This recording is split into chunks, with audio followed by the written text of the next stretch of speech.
Hey, what's happening, guys? It's Dave Brown here with JamPlay.com. It is week 10 of Playing the Changes. Guess what? That's the last week. This is it. This is what it's all been building up to. The 1-5-6-4, Let It Be, No Woman, No Cry, Don't Stop Believin'. Like, there's so many songs that I utilize. Like, literally every corporate jingle. Not everyone, but a lot of them. Most popular songs on the radio today are using a 1-5. It's like crap ton of Taylor Swift songs. I know that's why you guys are all here for Tay-Tay. But yeah, no, it's that's the point of this course, is to show you the shapes that line up in general, so that no matter what song you want to pick up, whether it's Adele or Taylor Swift or the Stones or Jimi Hendrix, that it's all the same shapes lining up over and over and over and over and over and over again. Okay. Obviously, the progressions move a little faster for some of these than we're actually taking the time with today, but that's fine. This is just going to allow you some time to kind of see how they line up, and then you can pick other songs later that have the exact same progression and practice it in those contexts. Or you can use ChordBot to kind of figure out faster versions of it. Maybe just one bar each or whatever. But that's the idea. We got 4 chords that we're lining up today, so hopefully this isn't too overwhelming. We practice all of these at some point, some of them going to the same chords that we've already practiced today. So some of this you've already have under your fingers, hopefully, at this point. But if not, keep it simple. We can keep it to just the chords, the voicings, and just being able to play that and seeing how those line up. That's half the battle. Or just having fun with the pentatonics, too. Again, your 1 chord's pentatonic is the same as the 6 chords pentatonic, so even though there's 4 chords going on today, we're only going to be playing 3 pentatonics. That's all you'll ever line up is 3 pentatonics if you're playing the 6 diatonic chords, because 1, 4, and 5 are the exact same pentatonics as 6, 2, and 3. Okay? But that's the idea. Our 1 chord, our lowest position, so we'll just jump right in. As you all know by this point, is the C shape, right? That's going to line up. We're going to go 1, 5. So our closest 5 of our D's here, our closest 5 in the key of D is A. So that's going to be on the 6th string with our pinky, which means it's going to be the G shape. Okay.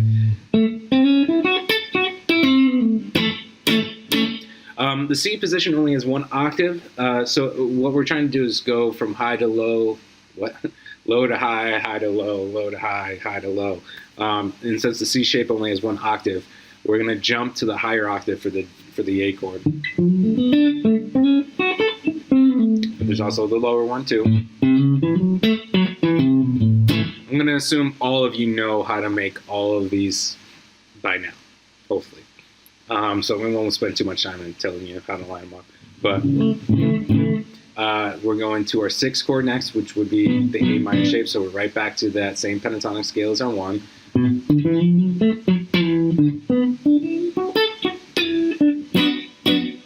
that's going to line up with the G shape. I'm sorry, G chord with an E shape.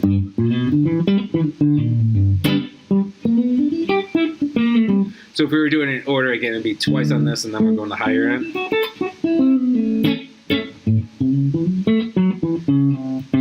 Since we ended up on the low end, we're going to go low end. And so since we're on the low end or high end there, we'll go to the higher end here.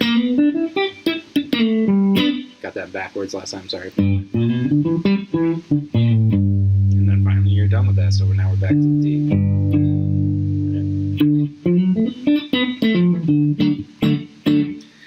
That's it. Again, you want to be able to kind of just play the chord changes. That's worth it.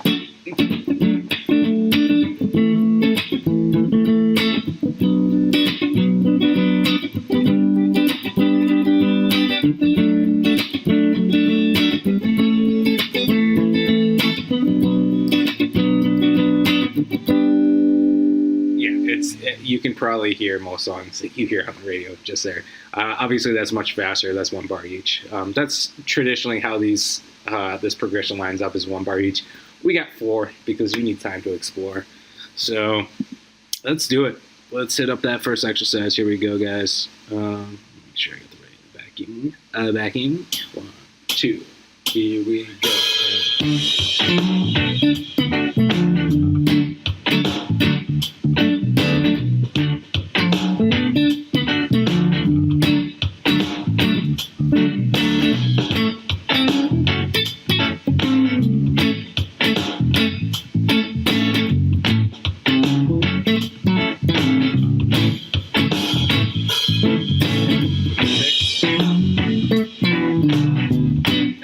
Sorry.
Cool.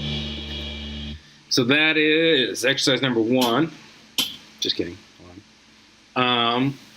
Cool. So again, you might want to take the time to just do the licks. You might want to take the time to just do the chords. Whatever. You should have several passes through this, where you're just focusing on the licks, just focusing on the chords, just focusing on having fun with the pentatonic scales. All of that is going to, A, help you see it better, but also make you stronger of a player and hopefully start to be able to play the changes, right? Because that's what we're here to do. Great. Wonderful. Next position is the A shape, starting with the 1 chord. It would be good to, if you need to, you can reference that chart that I put in this week that says if you start with an A shape, A gauge shape, your 5 chords would be the A. Well, would be an A in the key of D. Would be an E shape. Your 6 chord would be the G minor shape, and your 4 chord would be the D shape right there. So something to think about. You can try and memorize it too. You can also think about open position. If you were to play an A chord in open position, your 5 chord would be an E chord. Your 6 chord would be an F sharp minor, which here you'd have to. I'm sorry, we're in the key of A now. Technically, that would be the best option, but actually we'd be going below with the G minor to stay in position, and then your 4 chord would be that D chord. So it's always how it lines up. You can also try and memorize it. Hopefully you're just seeing it too. Again, you also want to be able to play that game where you're lining up the roots. That's something that's worth doing in itself that I just thought of right now, that I've thought of before but didn't mention in this course. Just play the roots like a bass player. You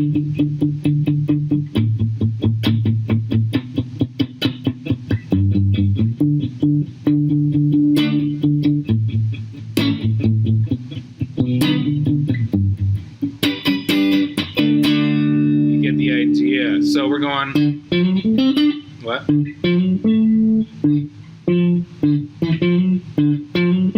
That's what it is, guys. You're starting on that 2nd fret, middle finger on the 5th fret of the 5th string. There's no 2nd fret involved whatsoever. Sliding 3 into 4, right up the scale. Then we got a higher one for that A shape.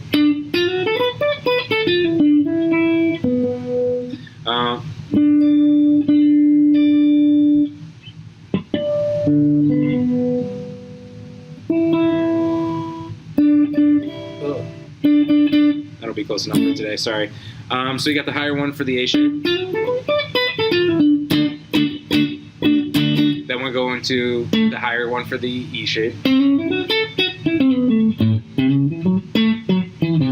which will lead into the lower end for the G minor shape.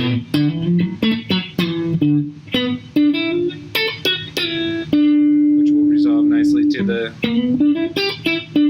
high end for the D shape.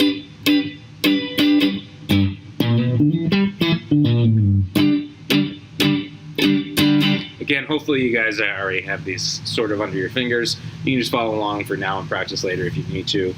But we're just going to plow through them because you've already practiced all of these in these exact spots.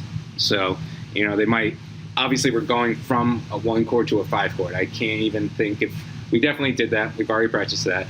We're going 5 to 6. We practiced that in reverse last week when we went 6, 5, 4.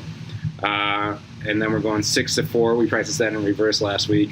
And then 4 to 1, we practiced that week 2.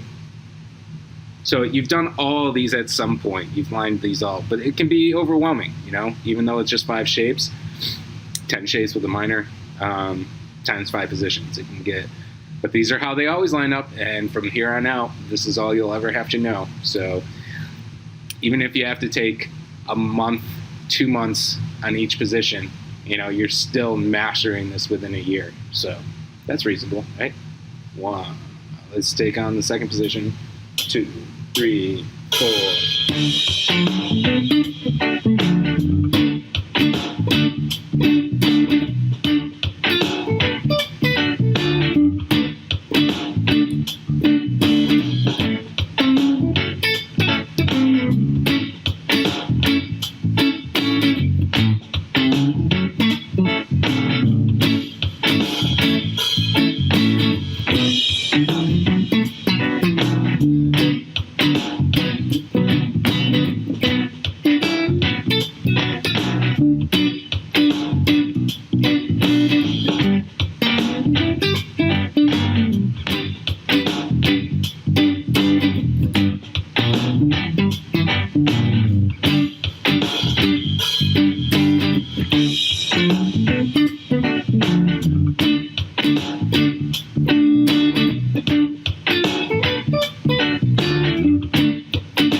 Okay, so that's that whole position. Again, if I'm playing the chords, you know, I'm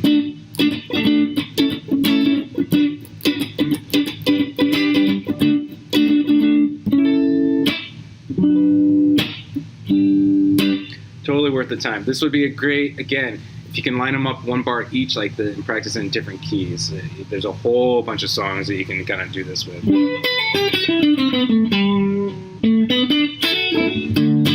Okay, so we're moving on to our next position. That's going to be the G shape for our 1 chord.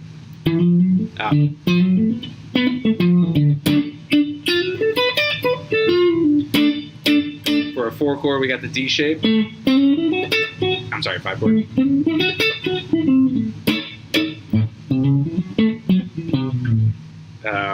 Yep. We're going to B minor, which is going to be the comfortable classic position. B minor shape.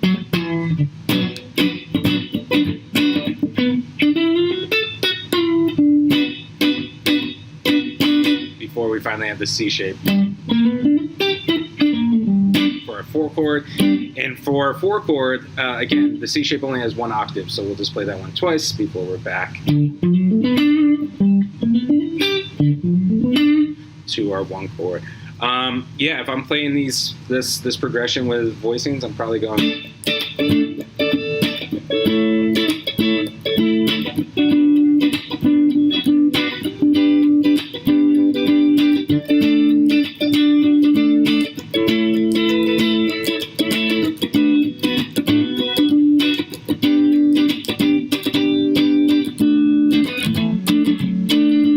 So you get the idea. You can just, you know, especially when you get all the 5 positions going, you know, see if you can jump around a whole bunch. Like,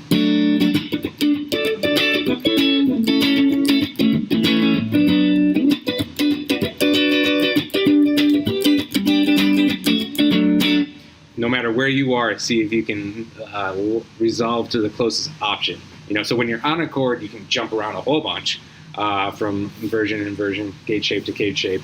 And then wherever you happen to land, when it's time to change, try to make that transition to the closest option. That's the goal. So yeah, that's how they all line up in this 3rd exercise. Let's do it. To it. 2, 3, 4. Sorry, I'm slip.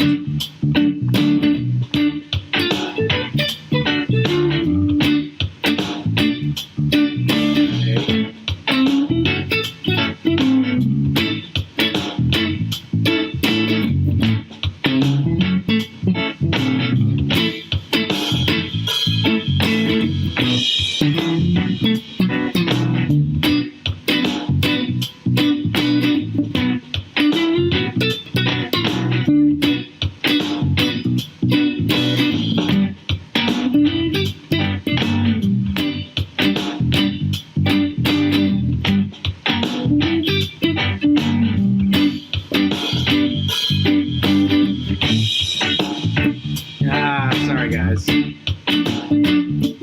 out.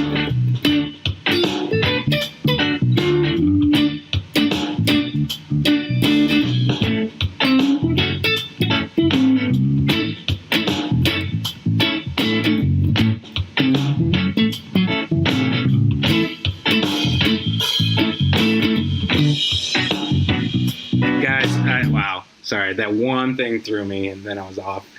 Sometimes it's just too much coffee, not enough coffee. Maybe I got OCD, ADD, all the chords. You know what I'm saying? O minor. Let's give this a fair shot. Focus. Starting with the G shape. Let's just remind me. Going to the D shape. Going to the E minor. Going to the C. This is one of the easier positions, Dave. Here we go. 1, 2, 3, 4, and.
exercise number 4. Exercise number 4 is going to start off with the E shape. Go into our C shape for our 5 chord. Then we're going to D minor.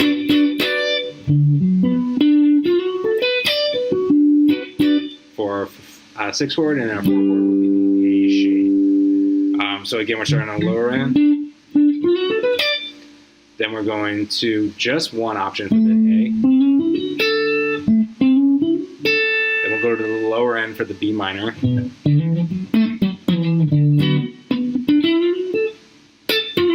we'll go to the higher end for the G.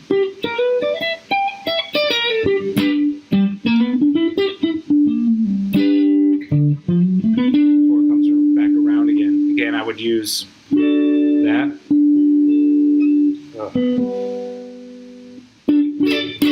And then I would go C shape for the A chord.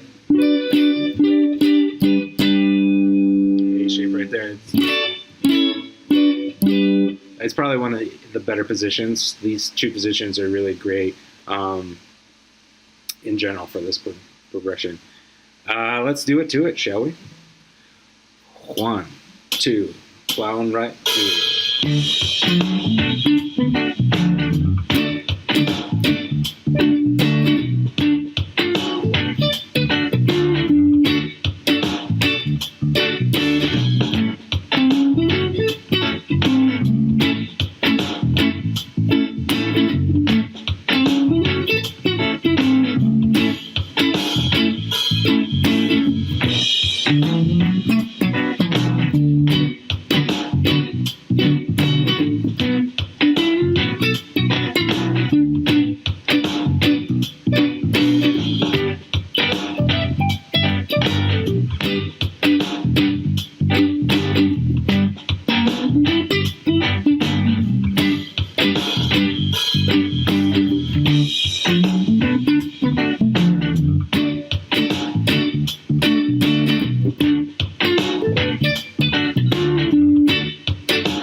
Cool. Again, it's probably overwhelming to do all these positions in real time with these. So I'm guessing half of you, most of you, aren't able to hang right now. Even though we've been practicing this whole thing, that's totally fine. That's totally normal. Even I'm flubbing here and there. You know, if your head's not in the game, if you're not thinking about what the next chord is. For me, I think about the next chord and as I immediately see the shape. That's what I want to get you to. You're so close. I know you are. The more you do this, the more it's going to start to stick out. Because seeing the shape immediately is half the battle. It's just a question of, do you remember what chord's next, and then what shape's under your fingers. You know, it's almost a little more difficult playing the exact lick every single time as opposed to just seeing the pentatonic scale and then playing that. You know, no particular agenda with those. You know, that it's great if you're doing that. That's part of the thing that we want to accomplish a little later if we have a little time, just lining up those pentatonics and having a little fun. Again, chords too. I'll just keep repeating myself. Chord shapes, pentatonics, licks, all day. We got, I don't know why I keep going to that. We got one more. We got the C shape. Just kidding. That's going to be our 6th chord. Our 1 chord is going to be the D shape. It's going to go to the A shape for the A chord.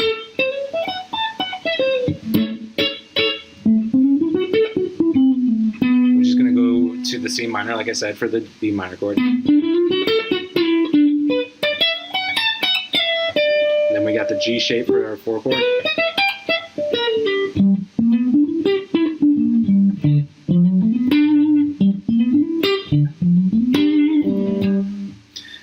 And then it repeats back around again. If I was to play those chords,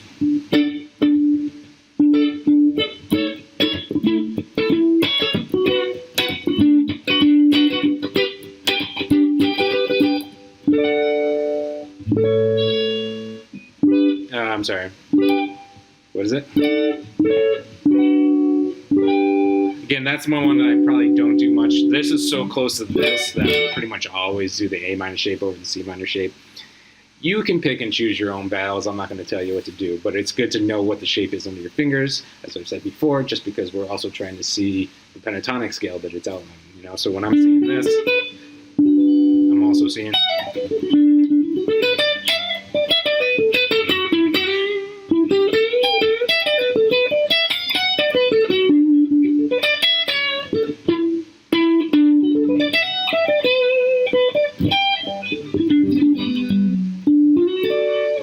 So hopefully you're seeing those shapes pop around. Let's do it, guys. Last one.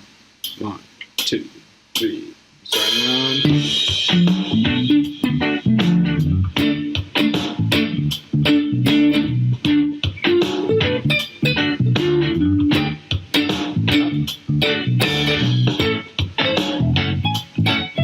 You know what, guys? We can do better than that. We're starting again. 2, 3, 4.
exercise, guys. It's all done. This course is done. Skis, basically. So yeah, that's the idea. Again, you want to think in terms of only chords. You want to think in terms of only licks. You want to think maybe only licks on the top 4 strings, you know. Just seeing how they line up. That's worth it in itself. We didn't technically do that because I wanted to cover the whole position, but break it down simpler and simpler and simpler, easier to, you know, digest bites. So like, for instance, if we're only worrying about the licks on the top 4 strings, then it goes 4. Then it goes to G. You have to include the 5th string for that C shape. But just thinking like that, because you start to see, you know, those licks are very close to like little blues riffs too, like the bass line for blues riffs. And so you'll see those patterns go through a lot. You know, you want to take the time to line out the pentatonic, so let's just talk about that really quick before we jump to some questions. For the first position, you're talking about the C position lining up with the A position. Then it goes to right back to the first, because the 1 chord is the same as the 6 chord, which is the same as, you know, the 1st chord in the progression and the 3rd chord progression. So you're going right back to that scale. And then finally, the G. So this one, luckily, you know, if you're thinking about it, you got this C shape, and then you're going to your A chord. So there's only 1 note change. That D is going to go to a C sharp. And then when you go to your 4 chord or your 6 chord, you're right back to the pentatonic scale you just came from. So that C sharp just goes right back to D again. Weird, my amp just kind of... I think my amp just died. Oh no, guys. Hold on 1 second. We only got a couple minutes. Come on now. And let's try this again. Yeah, that was weird. I don't know what happened there. Okay.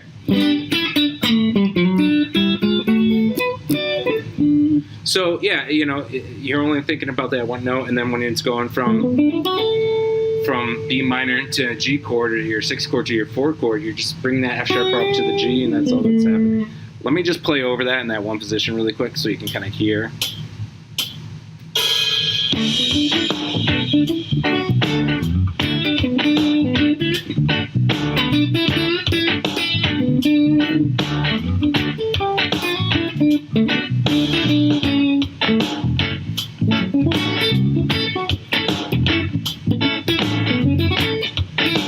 Plenty of time to think with this. Feel free to throw in the voice.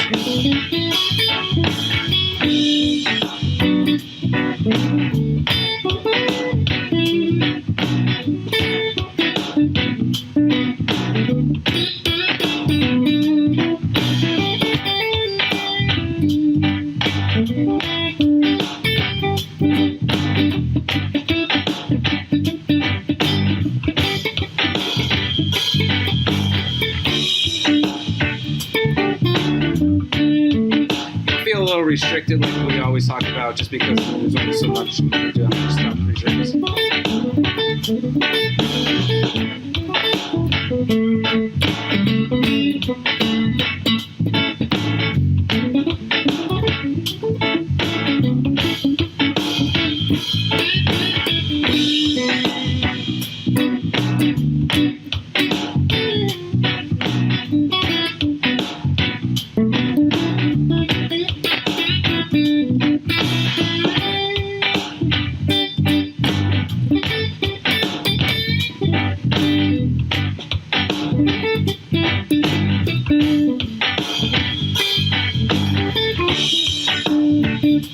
The idea, you know, you just want to have a little bit of fun with it and just see if you can see the positions. There's plenty of time. I know it probably is overwhelming to think about playing the riff and the chords and then think about the next chord, but if you're just swimming in pentatonic land, there's plenty of time to think about, all right, what pentatonic am I going to next? Which is why it's a whole, obviously you want to have fun with it too, which is why it's a whole exercise that's worth doing that's not technically what I'm asking you to do in today's class, just because, yeah, it'll solidify on a whole another better level. Likewise for just playing the chord shapes, you got plenty of time to think about what chord shape you're going to next if you're only playing the chords. And then you can practice these again in different contexts with like going with chordbot or other, you can make up your own backing tracks, or if you got a looper, you can kind of go a little slower, go a little faster, whatever you got to do. You can always try the other keys that I gave you too, not to overwhelm you, but they're going to line up the exact same way. And the more that you see them line up for what they're lining up with, and hopefully see the chords that you're actually outlining, the better it'll get. So these are just things that you really want to think about. And there's nothing that we accomplished today that we haven't already accomplished in this entire course. So there's just certain things you want to think about. I don't want to waste your time because you should spend it asking me questions and then going and just like throwing down on this stuff. Again, you could focus on one position for weeks and then move on to the next position. There's only 5. You can spend an entire month on one position doing all the chord options, 6 chord options, and then you spend an entire month, there's only 5 positions. By 5 months in, you've really mastered this. Then you can go back and do this whole course in another key. I have 3 keys you can do this whole course in, and they're all worth it. So that's just my 2 cents. Let's see if we got any questions, huh?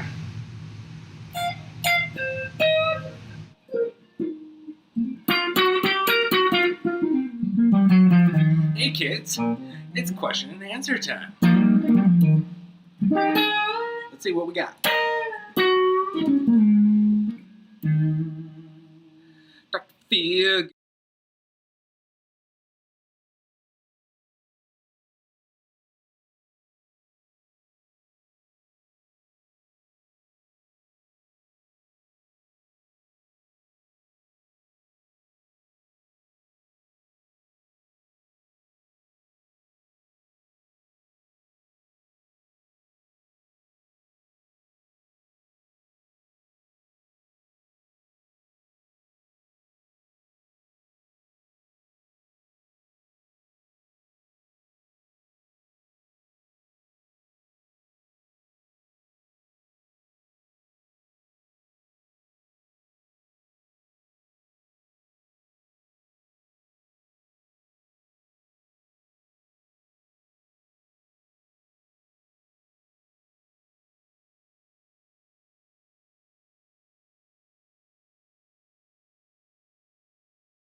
As I'm doing that, like I'm picturing this, and I'm just trying to see those shapes. That's about it.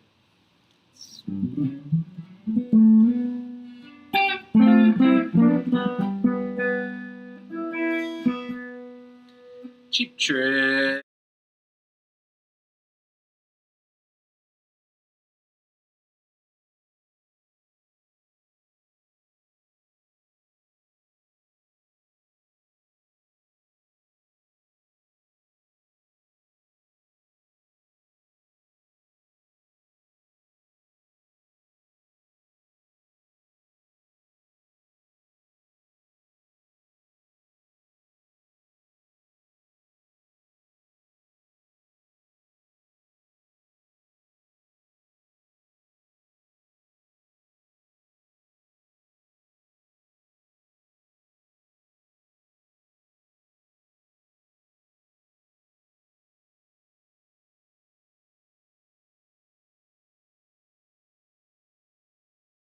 Is like a very good expressive thing, and there's some really great notes that are just left out when you only do these pentatonics. So for me, like the ultimate is having all of these shapes under your fingers at any given moment, and including bringing them into the modes. But I would say the next step after like really solidifying all this would be to introduce a parallel minor. So go check out my course on that, combining major and minor pentatonics.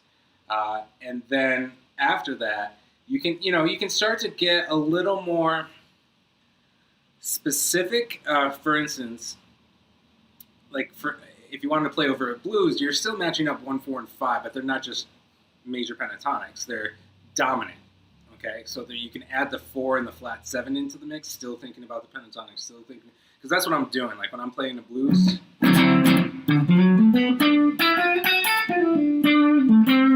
I'm thinking basically that major pentatonic with the flat 7.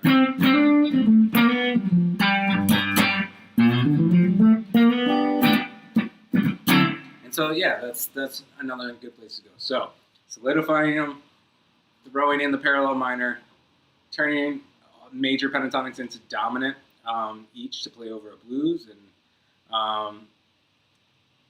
yeah. And I guess we had some problems with the audio, so I'm going to answer that first question again. Basically, the question was just visualizing the shape. So when I'm playing them, again, it's worth taking the time.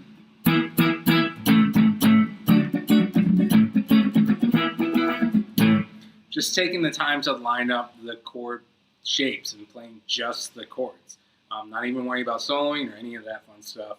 Just so that you can kind of see, like when I'm seeing this right here, and how it resolves the G shape, that D shape, so that when I'm soloing, I'm picturing that 4th fret going up to that 5th fret kind of a thing. It's just super helpful because the pentatonics, they can be, even though they're more concise than the major scales that you might solo over this with, it's still sometimes a little too much information. It's nice to just be able to outline the chords, and so really just seeing the shape is half the battle, and then playing through them. So, yeah, hopefully that's helpful. Benjamin7328, Dave, would you consider these exercises reggae as well? The sound in the reggae can be cheerful sometimes found in pop music. Yeah, absolutely. And that's the beautiful thing about what we did in this course. Hopefully that you did as well. These could absolutely be reggae. I could have made the backing tracks reggae. I could have made them funk. Sometimes there's a little, how, the phrasing that you might utilize would be slightly different over different grooves, but there is no magic. It doesn't matter what genre you're playing. These are how these shapes line up, no matter what genre you're playing. So it's good to have a little fun. Just find reggae backing track. And I mentioned it before, like for instance, the 4 to the 5, like.